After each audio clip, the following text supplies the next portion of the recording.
Welcome, everybody, to another exciting episode of the True You podcast.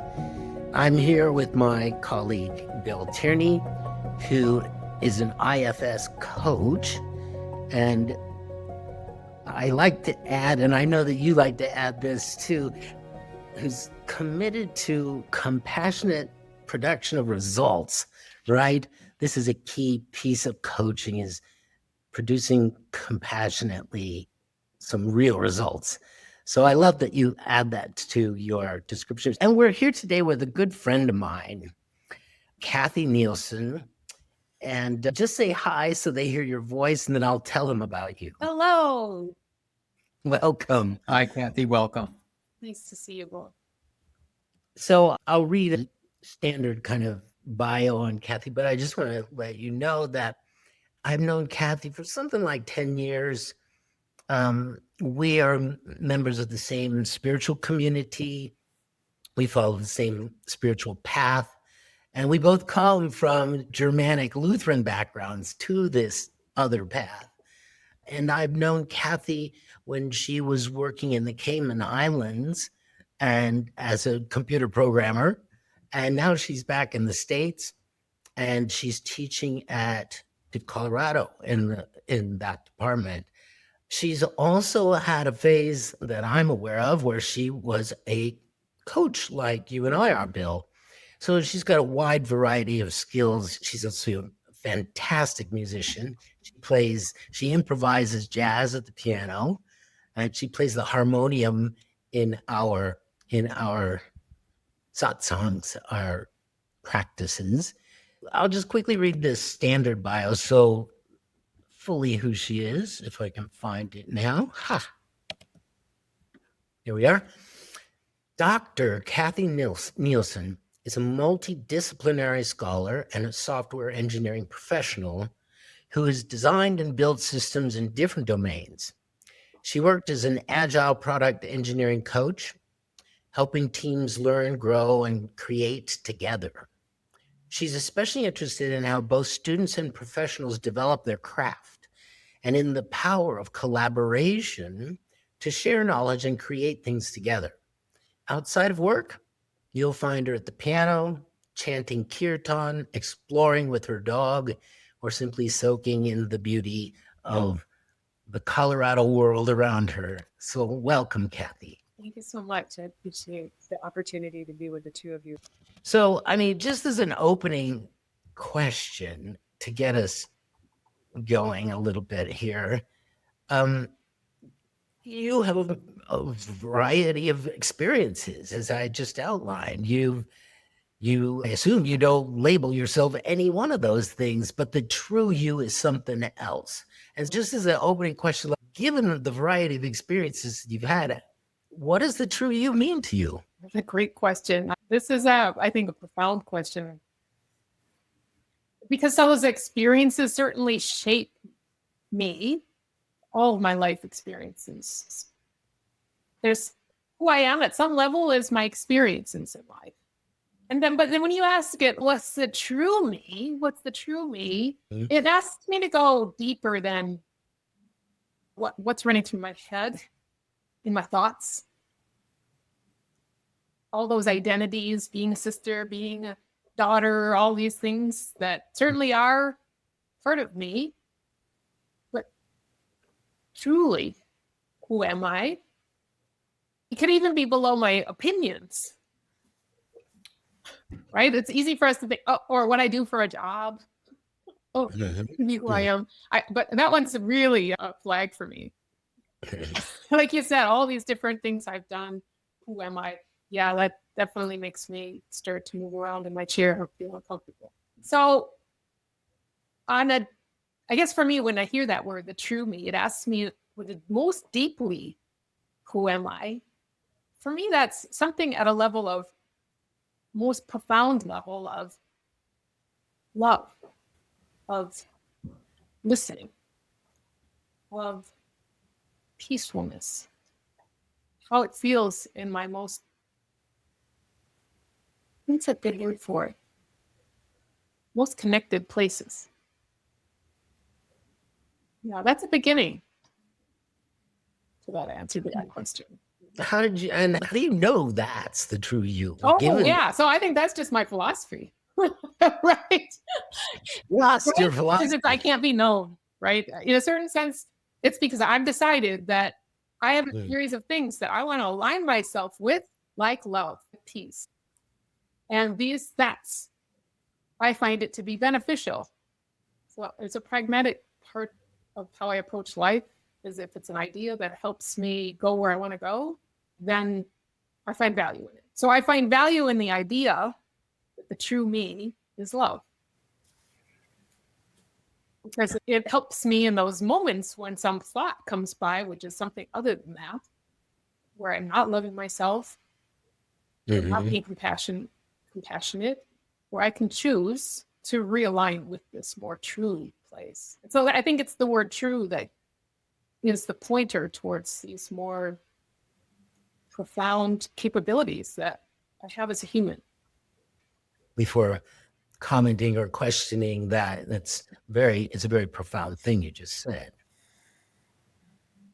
One of the things that is profound about it, there are many, is that you seem to be saying then the true you is a choice. You chose it. I do think so. Yeah, and I'll give you an example of when I made a choice like this. When I was turning 40, I was sitting at a lunch table with a number of other people, and they were bemoaning all the horrible things about aging. And I'm thinking, I'm going to be 40 pretty soon. I don't really want to approach my life thinking, oh, that's what I got to look forward to. So that's it. I'm just going to start having all these problems. Or just that it's not a great thing to grow old. And so I thought, what I'm going to do is I'm going to make my 40th year the best ever. And the thing that I thought would help me to be the most amazing is if I were to know myself as love, to immerse myself in that perspective, that relationship with myself. Yeah, to give myself a different framing for the future of my life than what was happening around that lunch table. That's beautiful. I want to ask one more thing about that, and I'd love to let you jump in, Bill, if you'd like. I'm not holding back. I'm just listening and enjoying so far. I have a couple of ideas I'm sure I could formulate a question about, but go ahead. You look like you're enjoying. I know when you are. I've seen it, and it's present. And when it's not that. That too. It goes both ways.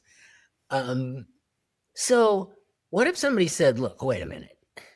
The true you is, if it's true, then it's not just your choice.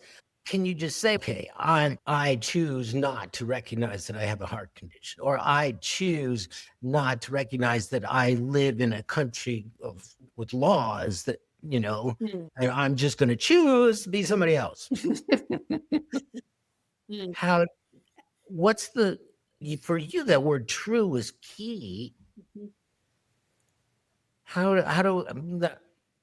I could make up your answer, but I'm just curious. And if this isn't a direction you want to go with the conversation, that's okay too. I guess what comes to my mind is taking responsibility for those times when I'm not. Mm-hmm. Like you said, I could choose to be loved, but then be mean to everyone. I could be thinking I'm truly loved, but then that's an excuse for something that's not really mine. What I'd like to say about that is that I don't see it as an opportunity for that kind of skipping the level, right? So there's still a level in which I make mistakes and need to atone, do the right to clean them up. Yeah. Right. Yeah. Take responsibility for how I've spoken to someone. Mm-hmm. So when I say that my true self is love, it's a way for me to actually, this is a kind of paradoxical thing. On the one hand, it's a way for me to detach from thinking that I'm defined by my worst moments, and a way for me to align to what I choose. Yeah. Awesome. I have more, of course, but I do want to bring Bill in and just see where you're at in this conversation so far. I'm thinking about first of all, the word love as the defining maybe core of what it means to be the true self, to be who I really am. Who I really am is love. Yeah, that resonates. And I can't help but think through the lens of the internal family systems. And I'm curious, Kathy, if you're familiar with IFS. Somewhat. Okay, yeah. And so there's this idea of the way that I know that I'm seeing the world through the lens of my true self is how it feels inside when I do so. And also what I'm capable of when I'm seeing the world through. That's just one way to check it out. Am I actually standing firmly, clearly, solidly in my true self right now? Or is another version of me that either I've been mistakenly attached to as who I am, or another version of me who at some point I consciously took on to hide those assumptions that I've made about myself? Life can work so quickly. Life can just unfold so quickly in front of me that in one moment I might be viewing life through that loving lens. I'm seeing myself from love. I'm seeing the world from love. And then in the next moment, when my computer won't open up the correct program for me to join the podcast, I'm in this frantic state. And parts of me that have helped me survive my frantic life show up and take over. And in that moment, am I being my true self? The truth, I believe, is that I always am my true self. But am I operating from my true self? And that to me is the most important question around true self. Am I seeing the world? Am I operating through the lens that true self provides, or through one of those false or shame identities that sometimes I find myself automatically back into again? Is our question. Yeah. So love. I also heard compassion. Compassion is another marker or indicator of if I'm seeing the world through the lens of love and true self. And I'm wondering if there's other words that you might attach to it. Like, for example, we had a moment of joy there just a moment ago. And in that moment, it felt like really authentic joy that I was experiencing. And my perception was that both of you were as well. Yeah. I guess that's the question is, how else? How do we know? And what difference does it make whether we are or not operating from who we actually are? This is good. This is good. One of the things that you said that I felt this when you first started talking, you said, I have to check in with myself. Does that feel like my true self? And I did it. When you suggested that, I went in and said, am I being my true self right now? And there was this like really deep connection to everything that happened. I felt very, I don't know, blissful in that moment. And then I went back to listening, but that's, I think, something we haven't yet discussed on this podcast in all the months we've been in existence, like that feel or sense when you are being your true self, that it's profound and it's the ultimate test, I would suggest. Anyway, that's one thing that you said that I wanted to follow up on. I think there are other ways that we can check in and see, am I being my true self? But just that, let me look within. Am I being who I'm meant to be or not? Right? And that it either feels, to me, it just felt like totally free. There's nothing to work on here. You're being yourself. There's nothing wrong. There's no urgency. There's no place to get to. It felt really good. I'm glad you asked me the I question. am too. So let me focus that back. Like, I'm giving some words and feeling stuff to it. Do you guys have other ways that we could? I have a concrete example of when that kind of test became super clear to me. I grew up becoming hard on myself about not living up to some expectations or feeling I've made a mistake or just a general, I'm not good enough. And there's times in which that can appear to be pretending, that voice can be pretending to be helping me, because if you would pay attention to what you need to pay attention to, then you could get it right. You will be more, people will like you better if you do all those things. Like, some way you didn't live up to some expectation. And so it pretends like it's helping you. And I can tell, I learned to distinguish between the voice of, there might be some information in there, but as soon as I feel bad, based on what this voice is pretending to be a teacher, if that starts to feel bad in me, then I know I'm not in a learning place. Because what's actually happening here is I'm collapsing and I'm feeling bad about myself. And that's not I don't find that to be the most positive place to learn from. Right. Are you a coach, therapist, or practitioner? I offer 2 powerful groups designed to support you. Whether you're new to IFS or deepening your practice, you can learn more at buildjourneycoaching.com. Now, back to the show. So even if I've done something that I want to learn from, I know that I'm learning when I'm like, oh, that's true. I made a mistake and I want to change. I want to do something different, but I feel the hope of where I'm going. And so that's why this alignment to feel like, how does that feel? Is this a learning moment? Because it's going to feel good if it's learning and not feel good if it's just me beating myself up. That hope, I love that. It feels like it connects to this something bigger, right? Than the ego, whatever the ego's risk in this moment. I don't mind admitting I'm wrong because I have this hope to connect to this bigger me, this more sustained me, something like that. Or I'm not concerned about being wrong. I don't mind being wrong. I'm not. So that learning moment that you point to, Kathy, is such a potential trigger point for me and for most of my clients. Here's some new information. Here's something new to learn. I refer to Carol Dweck often. She wrote the book Mindset, and she says there's 2 different kinds of people. There's the open mindset and fixed mindset. And the fixed mindset says, oh no, this is dangerous. I don't know this already. I know I'm not going to be good at it. And if anybody watches me fail at it, it's really going to be painful. Or some version of that. Love how you're talking about the voice of that inner critic who pretends to be your helper. Because that's all part of a system inside. Yes.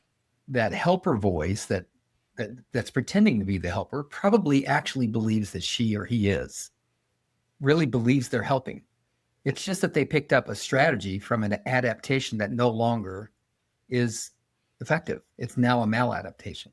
And I've had several points in my life similar to the one you're pointing to, Kathy, that you've had, where I recognize that what I am doing not only is not helping, it's actually causing more of a problem than it's helping.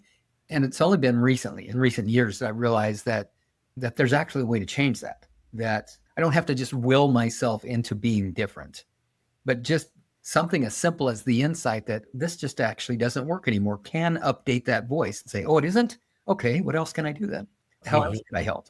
To that inner critic. You're talking to that inner critic. Right. It could be that simple, that the inner critic hears me think or say, this isn't really working very well, and it hasn't for a long time.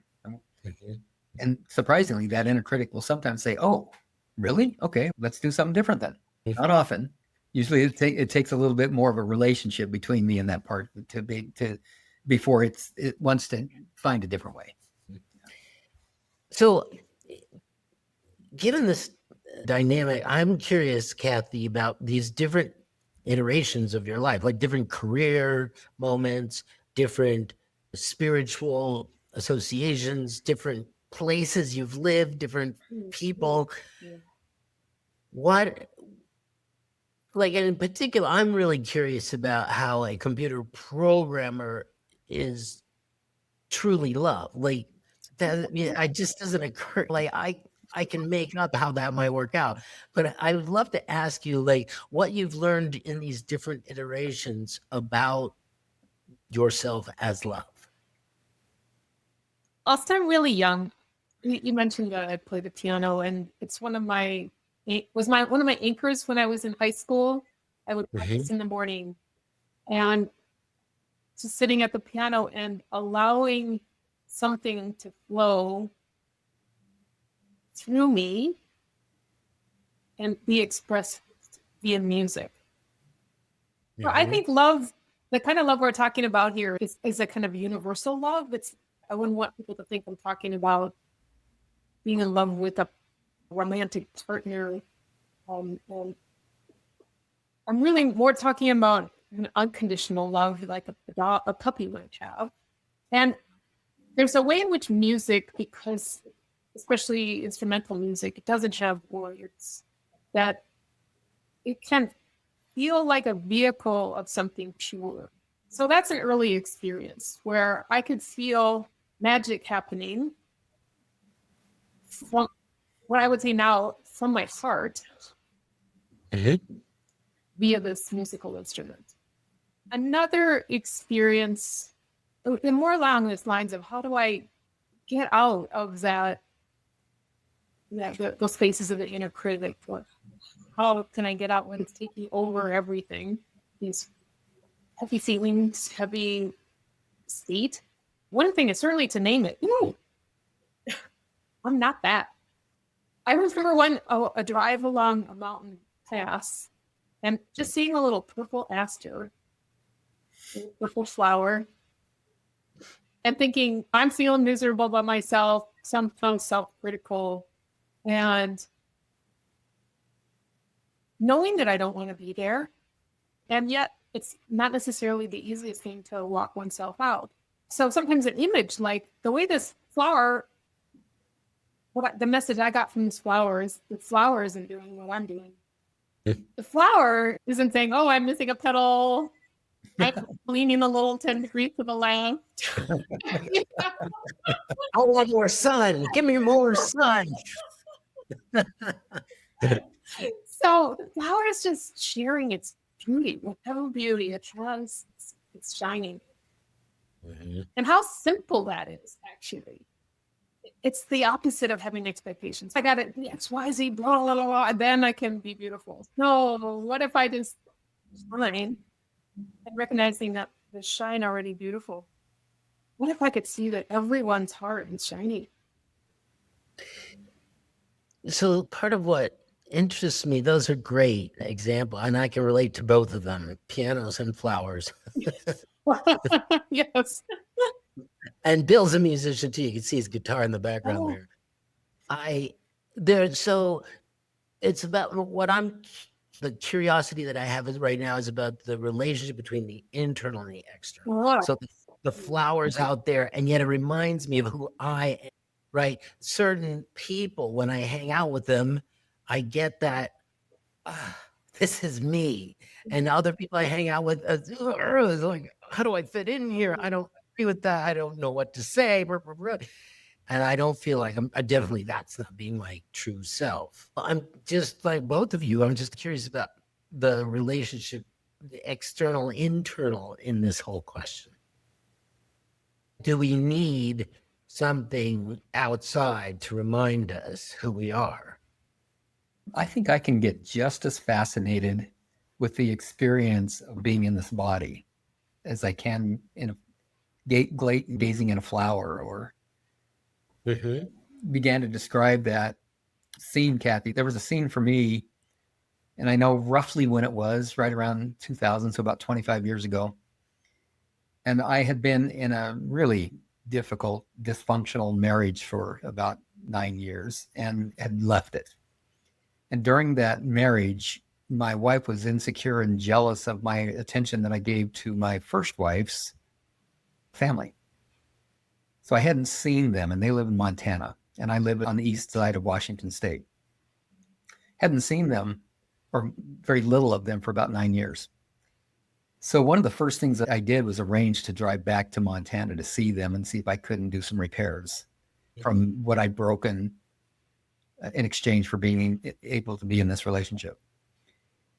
And I was caught up in my thoughts about what was I going to say, and how was I going to be received, and how are they going to see me, and How would they treat me? Would they forgive me? Would I even want to forgive them?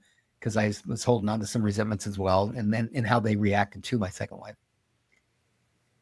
And I was completely caught off guard as the car banked with the road around a corner and then around another corner. And as I took that second corner, a vista opened up in front of me. And to my left was a granite cliff about 300 yards off to my left.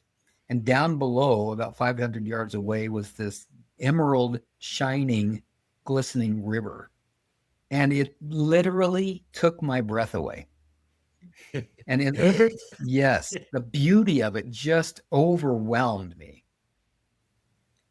And I shifted from a state of rumination and worry and concern and fear and future to right now, overwhelmed by it. And I wept.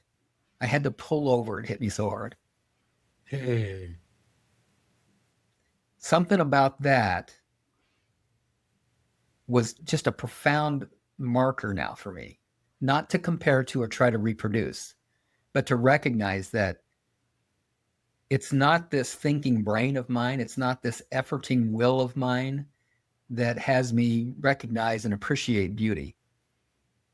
The beauty of a moment, the beauty of a breath, the beauty of a flower, the beauty of a note on the piano.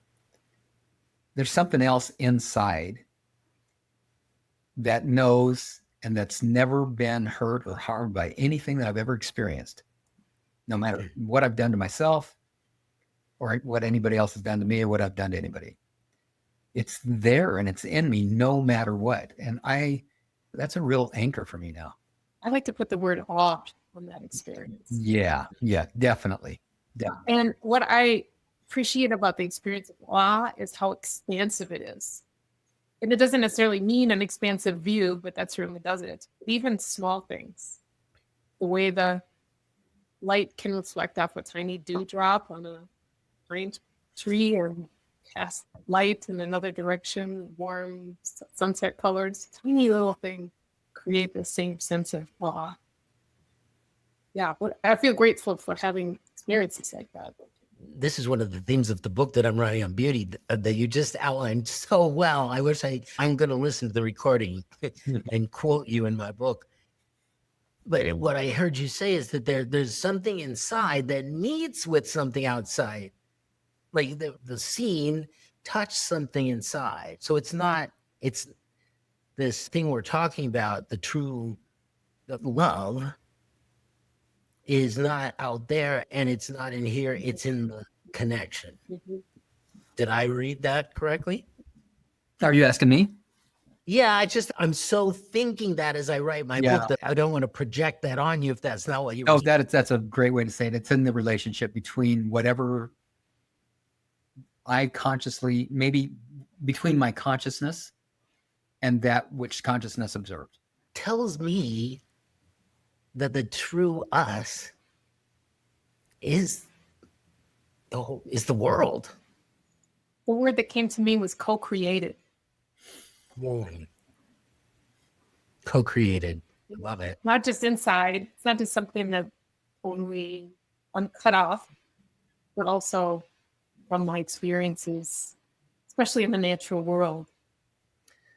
That's great. So that goes back to my question about choice too. It's not I'm this independent being and I'm going to choose that and make it me. It's a choice about being in relationship. Mm-hmm. Definitely. With the love that's out there. Something like that? Yeah, because if I'm love, everyone is love, and the grass is love. Mm-hmm. And or light, then similar kind of metaphor. Mm-hmm. And what happens when I can perceive that way? What happens when I can frame my life in that way? One of the things that has been the newest mystery for me now, and it's mystery always for me lies on the edge of what I think I know and insight that has thrown all that off. And for me, I'll guide my groups, my coaching groups for the first few minutes inside and I ask them to notice the breath or to notice sounds nearby or something, to focus something that's actually happening in the present moment. Mm-hmm. And so one of the first things that I'll say to transition from the hellos and how you doing, nice to see you, to getting grounded and centered and focused and in the moment, is I'll say, let's go inside. And recently it's occurred to me that instruction is not as easy to follow or easy to understand as I intend it to be. Not even for me anymore. Even me that is making that suggestion. Let's go inside. What does that even mean? Where is inside? It distinguishes inside from outside. Mhm. So I'm not clear about that, nor do I feel an urgency to be clear, although I'm curious. No, I love that. I like to think of it as a continuity. The universe doesn't stop at my skin. It keeps going in, right? And vice versa. My love doesn't stop at my skin or my true self, whatever you consider your true self to be. It's emanating out into the world. It's making things happen out there as well. So I like that. I think we could think of it as a kind of continuum in that, but that again, it brings me to thinking that, oh, then the true me isn't something separated off from the true you. Kathy, I'm curious about if you've noticed, if you've moved on from it, it's okay. But I'm wondering what happened when I described that. I'll call it a dilemma, thinking that I knew what inside meant, realizing I didn't, and now wondering about it. Oh, I definitely relate to, depending on how I frame that question for myself, it can become like a bit of a red herring. Where is inside? What is actually at the inside? Some of the answers that I've come to formulate around that have been more along the lines of something like this. I can use words to describe my experience, and I can use those words to make me feel miserable. And that's going out. Where I can use words that take me towards those more high states that we were talking about, more compassionate states that we were talking about. And that's going in. Mm-hmm. So words can take me out, can take me into being involved with, oh, what does that person think? Or that other person, and get me all wrapped up in a drama. Or they can take me into a place of, wow, I'm lucky to have these people in my life. How do I have good boundaries? How do I move forward in a peaceful way? Mm-hmm. Knowing that sense of okayness. I'm okay, they're okay.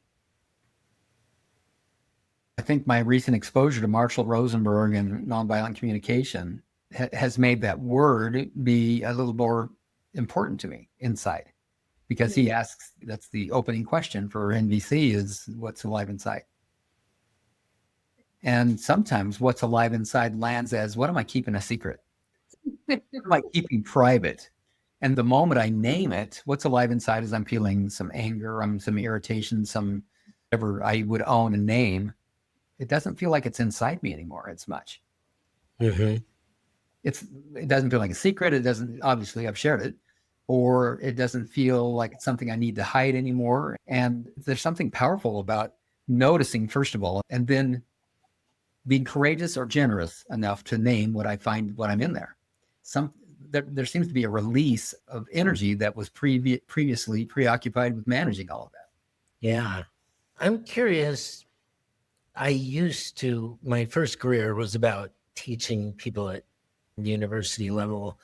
And it's been almost 30 years. So I'm curious, you're on the front lines at a major university what's the name of the department? Computer science. Computer science department. What's alive inside today's youth? Wow. That's a big question, more big than I could possibly answer for everyone. But I have students that sit down and have hope for the future, that are engaged with learning and doing something, having an interaction with other people in the room and with me. And there's the other things, all the phones and distractions. Yeah. I want to honor our hard stop in 4 or 5 minutes. So what would be a good way to begin to bring this to a close without actually bringing it to a close quite yet? What's still open that we want to close? What's still open to be maybe even explored or acknowledged? Let's talk more about this inside and outside, and even to say true you. And I'm curious, I'd like to dive more into this idea. Like sometimes that the question can lead me astray into a sense of doubt around who I am. And then there's other times where, paradoxically, that I feel more centered when I have blurred that line between me and other things, like the lake that you described. Yes. There's something about truth in that.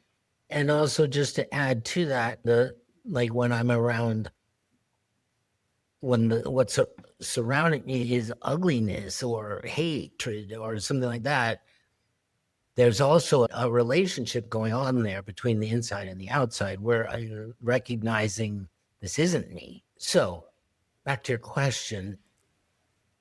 Can I ask you, there's a kind of pushing away that can happen. It's not me. That can happen from a voice of pushing it away. It can happen from a kind of clarity point. That's not my true me.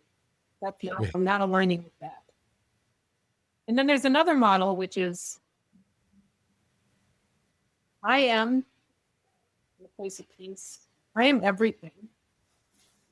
Who I really am is everything. And I can hold all of this. The anger and the love.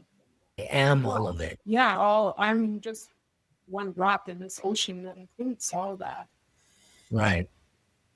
There are beautiful creatures inside and scary ones too.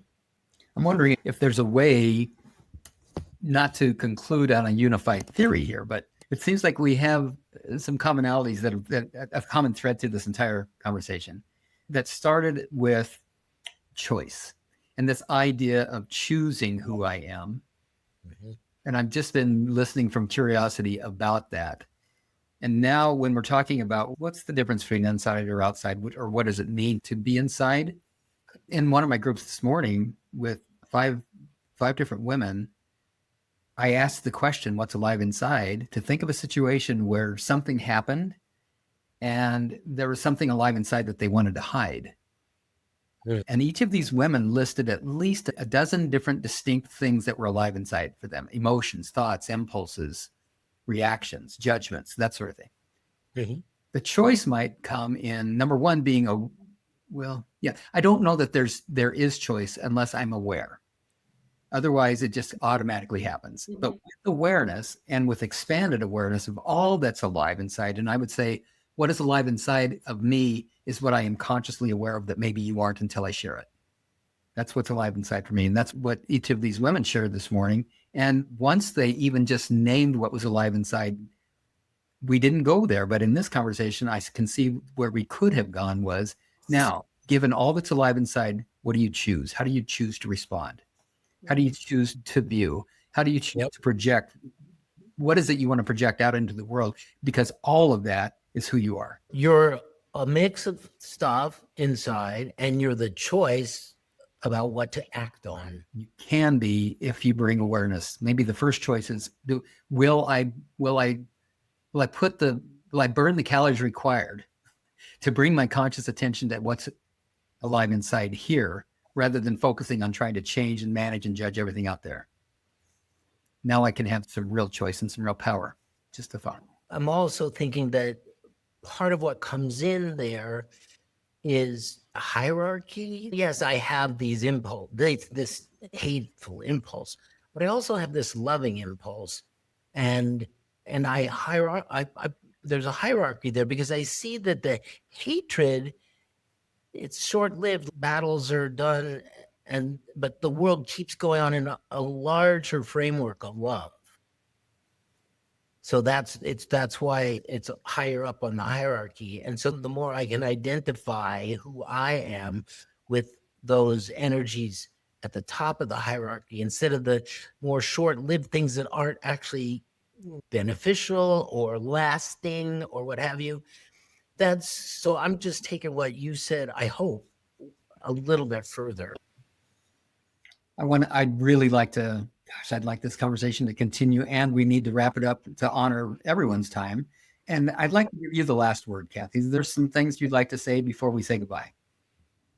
I want to thank both of you for your curiosity, for your insightful sparks of wisdom, for the way you bring the lake present, the way you hear the beauty of a flower, and how all that can transform all three of us in the course of an hour, and hopefully others. Yeah. And thank you for being the catalyst for this conversation. Marty and I never tire of each other, it seems, but the direction our conversations go with our guests is determined in large part by the energy and the true you of the guest. Yeah, well said. Okay. Thank you so much, Kathy. I hope we can get you back here again. Thank you very much. We appreciate who you are, that you would be listening to this podcast, and want to acknowledge all those parts of you that yearn for the experience of the true you. If you like this episode, click like, share it with others, and be sure to subscribe. Listen again next week for the newest episode. Check show notes for a transcript and a link to resources, including a link to let us know if you'd like to be a guest on our podcast. Thank you for listening and going on this journey with us back to the true you.